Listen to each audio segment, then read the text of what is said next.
sans doute qu'il dessert peut-être la cause qu'il défend. Alors, je voulais simplement vous montrer, parce que moi, je suis fasciné quand je dis que la société médiatique choisit parfois ses victimes ou ses procureurs, etc. Voilà ce que déclare Alice Coffin, qui est élue de la République. Hein. Elle dit...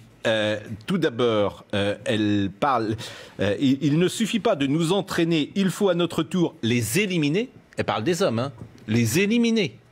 Donc vous imaginez si par exemple, moi, homme, avait dit les femmes, faut les éliminer. Je pense que ce qui se passerait dans l'univers médiatique. Bon. Les lesbiennes sont la plus lourde menace contre le patriarcat. Pourquoi pas, hein, d'ailleurs, cette phrase. Il ne suffit pas de nous entraider, il faut à notre tour les éliminer.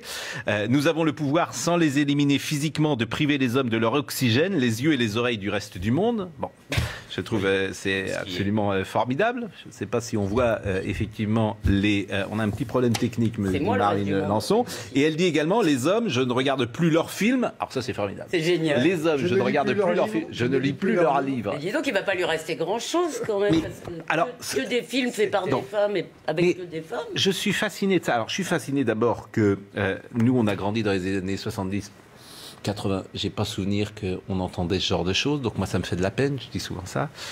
Deuxième chose, il y a peu de réactions. Si, il y a quand même une... Il y a peu de réactions, mais en tout cas, qui ne sont pas exactement... Il y a 2 poids, 2 mesures. Si moi, je dis qu'il faut éliminer les femmes... Non, mais à un niveau d'outrance... Ah non, si vous dites qu'il faut éliminer les femmes, vous ne serez plus là la semaine prochaine. Et d'abord, je tiens à préciser que ce n'est pas du tout... Je tiens à préciser que déjà, ayant 4 filles, oui, c'est ce que chez moi, ayant toute ma vie été dans des univers féminins, ce n'est pas exactement... Je ne vois pas le monde de sous cet angle-là. Mais vous avez raison sur le 2 poids, 2 mesures. C'est dramatique, et pour la femme et pour l'écologie.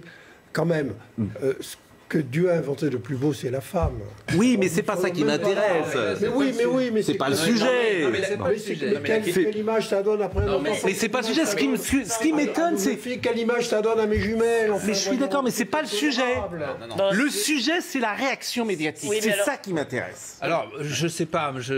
Par exemple, Anne Hidalgo, on va l'écouter hier. Précisément, on en parlait. Elle était au grand jury hier. Bon, et elle est dans sa majorité, elle ne l'a pas exclu. Mais elle a pris ses distances quand même. Écoutez Anne Hidalgo.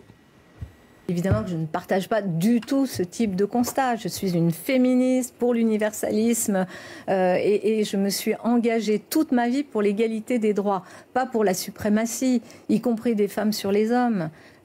Pour moi, voilà, les êtres humains, nous devons être à égalité de genre aussi.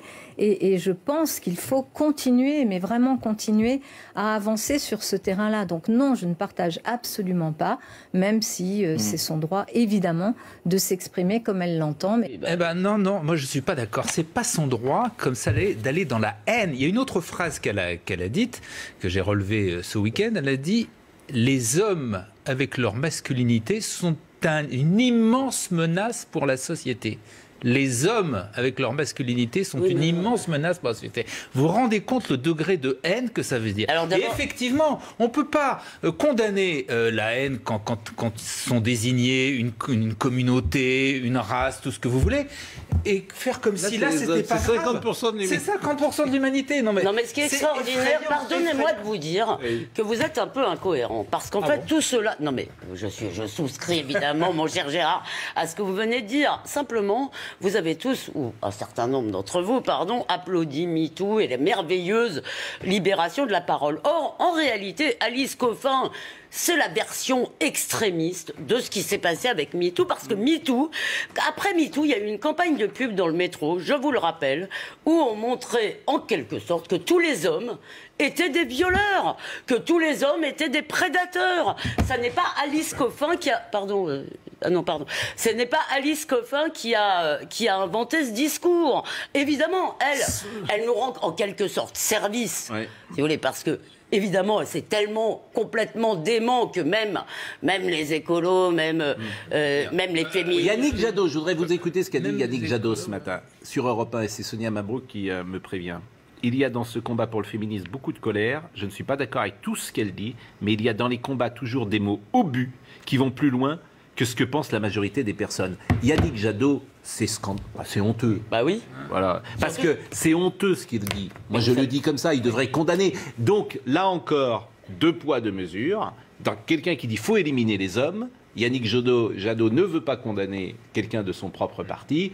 En fait, ça n'a même pas de sens. Je ne veux même pas dire ce que je pense de Mme Coffin, parce que là, pour le coup, je serais désagréable. Moi, j'ai vaguement lu son livre. Je serais désagréable. C'est quand même quelqu'un qui est inconnu des Parisiens. C'est quelqu'un qui est extrêmement minoritaire. C'est vrai qu'elle a fait une déclaration. Elle est conseillère de Paris. Du 12e arrondissement. Elle n'a pas été élue sur son nom, mais sur un scrutin de liste. Peu importe, elle est dans la majorité. Elle est alliée de la majorité. Vous imaginez, je vous dis que si c'était un homme qui avait dit ça à une femme, il serait exclu de la majorité. Vous le savez. Il y a des amalgames qui sont. Et là, Jean-Luc Mélenchon, enfin toute la comment dire, la bonne conscience médiatique, celle dont on parle régulièrement ici, je ne l'entends pas depuis 48 heures. J'ai pas vu un tweet.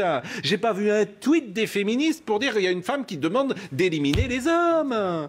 J'ai pas vu un tweet, je vais pas citer les noms parce que je vais pas me fâcher tous les matins avec tout le monde, mais chacun comprendra que les tweeters professionnels de l'indignation sélective, je ne les entends pas depuis 48 heures. Surtout les tweeteuses, en l'occurrence. Enfin, c'est tout.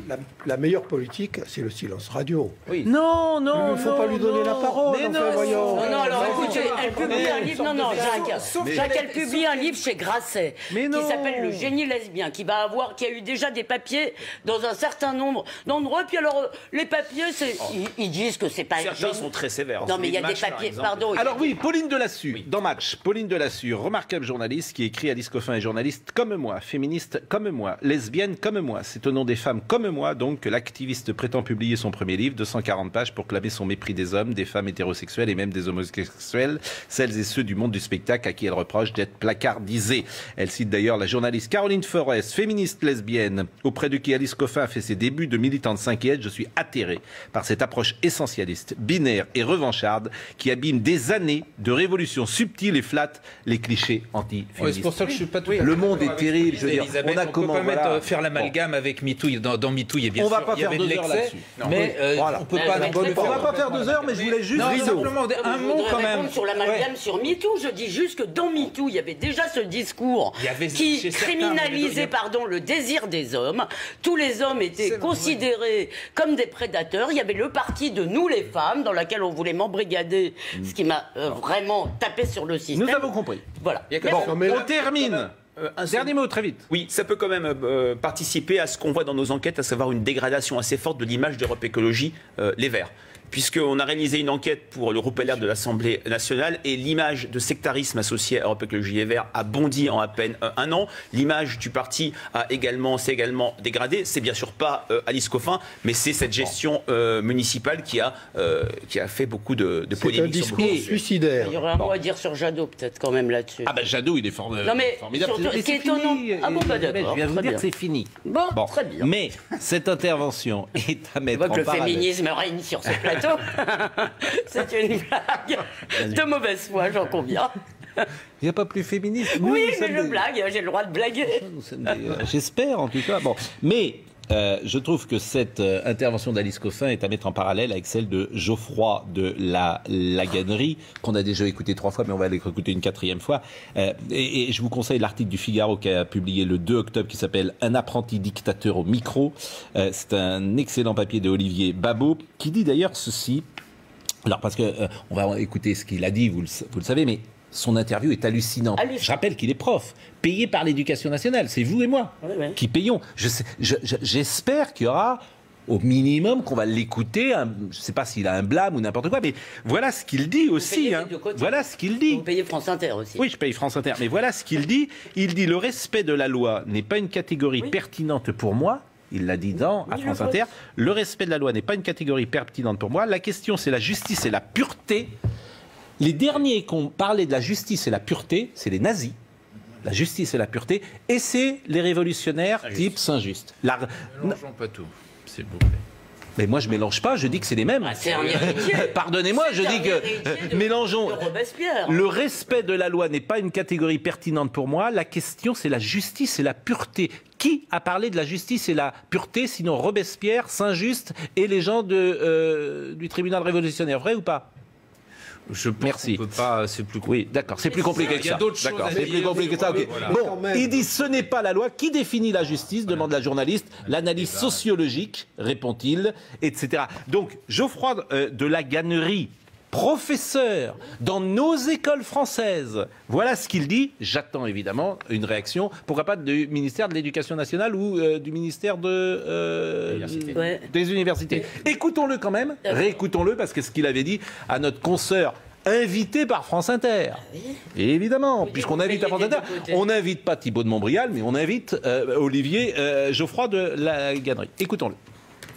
Le but de la gauche, c'est de produire des fractures et des gens intolérables et des débats intolérables dans le monde social. Il faut savoir qu'il y a des paradigmes irréconciliables qui sont politiques. Moi, je suis contre le paradigme du débat, contre le paradigme de la discussion. Je pense que nous perdons notre temps lorsque nous allons dans des chaînes d'infos à débattre avec des gens qui sont de toute façon inconvaincables et que, en fait, nous ratifions la possibilité qu'ils fassent partie de l'espace du débat. Je pense qu'effectivement, la politique est de l'ordre de l'antagonisme et de la lutte et j'assume totalement le fait qu'il faut reproduire un certain nombre de censures, en vérité, dans l'espace public pour rétablir un espace où les opinions justes prennent le pouvoir sur les opinions injustes. Ça veut dire quoi, Ça veut dire quoi rétablir une forme de censure dans l'espace public? Ça veut dire, moi, en fait, plus que la censure, parce que je suis pas favorable à l'appareil d'État, mais plutôt favorable à une forme de mépris que la gauche doit avoir pour les opinions de droite.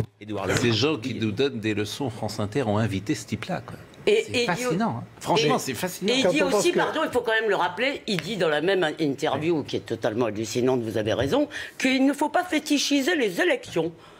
Non, mais, génial. mais franchement, c'est... Ni la loi, ni les élections. Je vous assure que là encore, il y a 2 poids, 2 mesures. C'est-à-dire que les gens qui ont invité cette personne-là, dans d'autres rédactions, pourraient être mis à l'écart. Hein. Parce que tu as donné la parole quand même à un drôle de type. Ou France Inter, il y a des responsables quand même à France Inter. Mais on a invité un type comme ça, on lui a donné 10 minutes d'antenne. Personne n'est jamais mis à l'écart. La France traverse un des moments les plus difficiles de ces dernières années. Je vous le fais d'accord. Est-ce que vraiment c'est le moment pour les médias d'inviter des gens pareils? Est-ce que c'est le moment de leur donner le micro? Non. Non, mais non. Bon, autre sujet. Excusez-moi, vous découvrez un peu la Lune. Parce qu'en réalité, ces gens-là ont table ouverte dans les médias. Ça fait très longtemps. Je ne découvre pas la Lune, je découvre la Terre. Oui, vous avez raison. Merci de cette rectification. Moi, je voudrais faire une liste des gens qui sont invités sur le service public. Ça m'intéresserait vraiment. Une liste, on verrait qui est invité et surtout qui ne l'est pas. Et qu'on ne raconte pas de salade sur l'univers du service public. Il y a des émissions... En fait, c'est de la propagande. Il y a des gens interdits d'antenne. C'est de la propagande. Oui. Il y a des émissions sur le service public, c'est de la propagande. C'est quand même ennuyeux. À peu près toutes les matinales. Trump.